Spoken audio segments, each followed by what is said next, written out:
नमस्कार, स्वागत है आपके अपने चैनल 5G एजुकेशन में। आज हम बहुत ही महत्वपूर्ण 8th ग्रेड अभ्यास पुस्तिका कक्षा 6वीं विज्ञान सत्र 2024-25 हेतु जो बुक प्राप्त हुई है उसका अध्याय क्रमांक 5 शरीर में गति देखते हैं। इसमें देखिए पार्ट दिया हुआ है।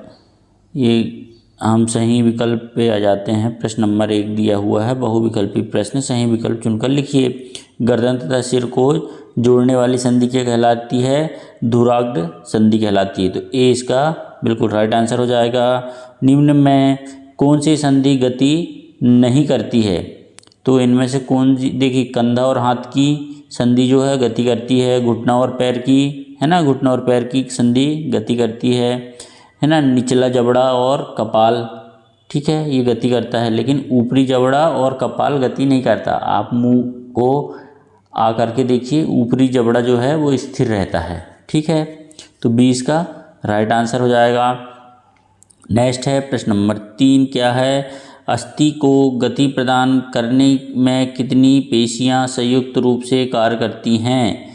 तो अस्थि को गति प्रदान करने के लिए 2 पेशियां जो हैं संयुक्त रूप से कार्य करती हैं। देखिए हाथ को मोड़ के देखिए आप, 2 पेशियां काम करेंगी, है ना, ऊपर और नीचे की, ठीक है। नेक्स्ट है कंदुक खल्लिका संधि शरीर के किस भाग में पाई जाती है? तो ये कहाँ पर पाई जाती है? कंधा पे, है ना, ठीक है। इसे आप याद कर लेंगे। मेरुदंड छोटी छोटी अस्थियों से बना होता है जिसमें कोशिकाओं की संख्या होती है। कितनी होती है?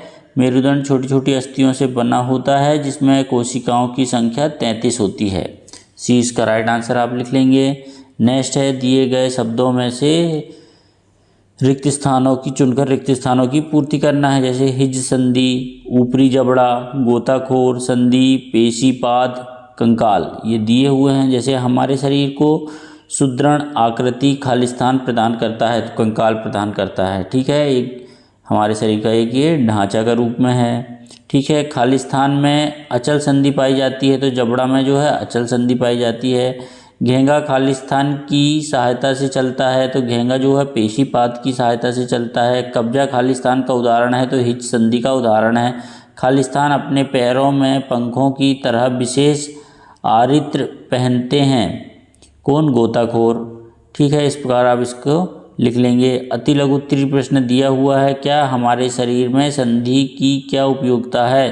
तो संधि की सहायता से हम अपने क्या है शरीर के अंगों को गति प्रदान करते हैं, ठीक है। नेक्स्ट है हम अपने शरीर की अस्थि को किसके माध्यम से देख सकते हैं? तो एक्सरे की सहायता से हम अपने शरीर की अस्थियों को देख सकते हैं, ठीक है। कशेरुका किसे कहते हैं? एक मेरुदंड में कितनी कशेरुकाएं होती हैं? तो मेरुदंड छोटी छोटी अस्थियों से बना होता है, ठीक है, जिसे कशेरुकाएं कहते हैं। एक मेरुदंड में 33 कशेरुकाएं पाई जाती हैं, ठीक है। बहुत ही आईएमपी प्रश्न है। नेक्स्ट देखते हैं प्रश्न नंबर 5 क्या सांप सरल रेखा में गति करता है? यदि नहीं तो क्यों? देखिए सर्प का शरीर अनेक वलय में मुड़ा होता है, इसी प्रकार सर्प का प्रत्येक वलय उसे आगे की ओर ढकेलता है। इस कारण सर्प बहुत तेज गति से आगे की ओर चलता है परंतु सरल रेखा में वह नहीं चलता, ठीक है। नेक्स्ट है प्रश्न नंबर 3 आप अनुभव करके बताइए कि आपके शरीर के कौन कौन से भाग गति करते हैं? तो हमारे शरीर में हाथ, पैर, गर्दन, कलाई, घुटने, सिर, भुजा, कोहनी आदि जो है गति करते हैं, ठीक है। सरल प्रश्न है। नेक्स्ट है लघु उत्तरीय प्रश्न। देखिए क्या है? दिए गए चित्र के अनुसार यह संधि आपके शरीर के किस भाग में पाई जाती है? हमारे शरीर में इसकी क्या उपयोगिता है? ये देखिए ये चित्र को आप ध्यान से देख लीजिए कि ये संधि, ठीक है, तो ये कंदुक खल्लिका संधि है। यह शरीर में कंधे से जुड़ी रहती है। इस संधि से जोड़ स्वतंत्र रूप से गति कर सकते हैं, ठीक है। इस प्रकार आप इसका उत्तर लिख लेंगे। नेक्स्ट है प्रश्न नंबर 8 एक संधि को गति देने के लिए पेशियां किस प्रकार कार्य करती हैं? किसी अस्थि को गति प्रदान करने के लिए 2 पेशियों को संयुक्त रूप से कार्य करना पड़ता है, ठीक है। जब 2 पेशियों में से कोई एक सिकुड़ती है तो अस्थि इस दिशा में खिंच जाती है। अस्थि को विपरीत दिशा में गति करने के लिए अब दूसरी पेशी सिकुड़कर अपनी दिशा में अस्थि को खींच लेती है।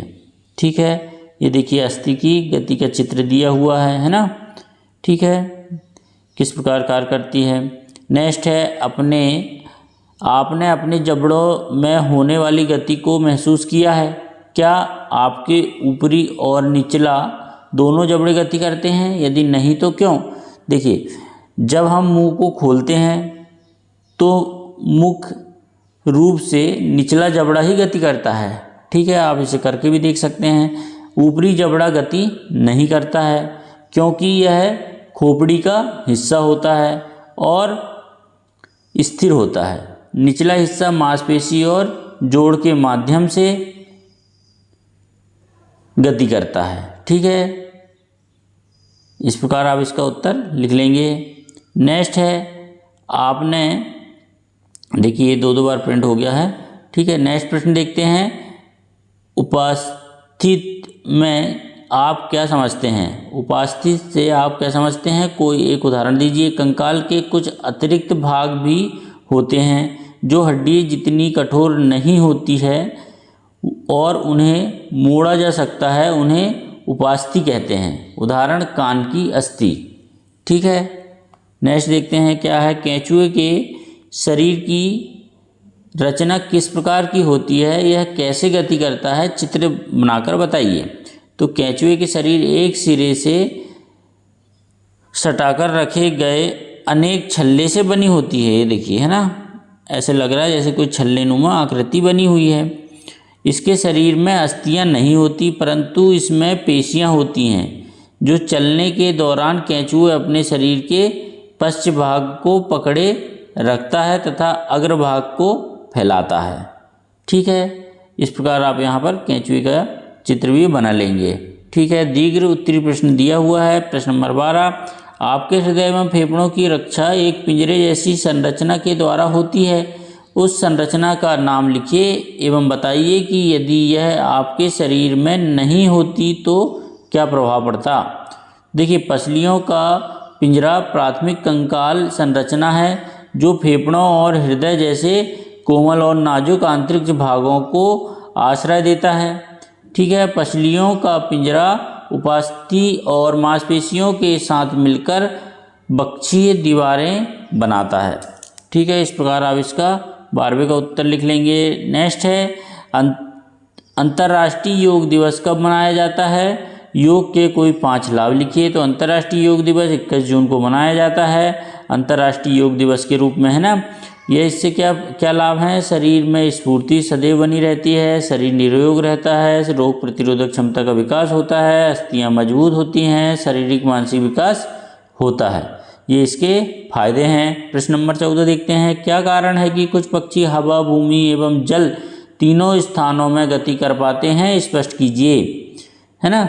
तो क्या कारण है? इनका शरीर उड़ने के लिए अनुकूलित होता है, उनकी अस्थियों में वायु प्रकोष्ठ होते हैं जिनके कारण उनकी अस्थियां हल्की परंतु मजबूत होती हैं। पश्चपाद पैरों की अस्थियां चलने एवं बैठने के लिए अनुकूलित होती हैं। अग्रपाद की अस्थियां रूपांतरित होकर पक्षी के पंख बनती हैं। कंधे की अस्थियां मजबूत होती हैं। वक्ष की अस्थियां उड़ने वाली पेशियों को जकड़े रहने के लिए विशेष रूप से रूपांतरित होती हैं। इस प्रकार आप इसका सटीक उत्तर लिख सकते हैं। नेक्स्ट देखते हैं। प्रोजेक्ट कार्य क्रमांक 1 दिया है। क्या है? आपके आसपास में पाए जाने वाले जंतुओं को देखकर पता लगाइए कि किस प्रकार ये गमन करते हैं एवं गमन में कौन सा अंग कार्य करता है, वो भी लिखना है। ठीक है, इसमें प्रोजेक्ट कार्य 1 और 2 दिए हुए हैं। प्लीज़ वीडियो अच्छा लगता हो तो हमारे चैनल को लाइक, कमेंट और सब्सक्राइब करना ना भूलें ताकि आने वाले वीडियो आपको मिल सकें। ठीक है, जंतुओं के नाम आप लिख लेंगे। जैसे हमने लिखे हैं गाय, मछली, चींटी, उल्लू, मेंढक, सांप, चमगादड़, कुत्ता, कीट, है ना, ये लिखे हैं। ठीक है, इनमें गमन के प्रकार, गमन में कौन से भाग उपयोग होते हैं या अंग उपयोग होते हैं? जैसे गाय के पैर उपयोग में आते हैं। गमन कैसे करती है? चारों पैरों से चलती है। मछली में पंख होते हैं, ठीक है, जो उनको तैरने में सहायता करते हैं। तो इसके पंख जो है अंग है जो क्या करने का कार्य करते हैं? तैरने का काम करते हैं। चींटी में पैर होते हैं जो चलने का काम करते हैं। इनमें 3 जोड़ी पैर होते हैं। ठीक है, उल्लू में भी पंख होते हैं जो उड़ने का काम करते हैं। मेंढक में टांगे होती हैं, भाग होते हैं, है ना, अंग होते हैं जो कूदकर चलने में सहायक होते हैं। सांप में मांसपेशियां होती हैं ना, जो रेंगने में मदद करती हैं। चमगादड़ में पंख होते हैं जो पंखों से गमन करते हैं। इस प्रकार कुत्ता, है ना, पैरों से। कीट पंख और पैर होते हैं जो चलने और उड़ने में सहायता करते हैं। ठीक है, इस प्रकार आप इसको लिख लेंगे। और प्रोजेक्ट कार्य क्रमांक 2 दिया हुआ है कि पाठ्य पुस्तक में दिए गए विभिन्न संधियों को चित्र बनाकर अपनी स्क्रैप पुस्तिका में लगाइए। तो ये कार्य आप पुस्तक से देख के कर लेंगे। ठीक है, इस प्रकार वीडियो अच्छा लगा तो हमारे चैनल को सब्सक्राइब करना ना भूलें। धन्यवाद।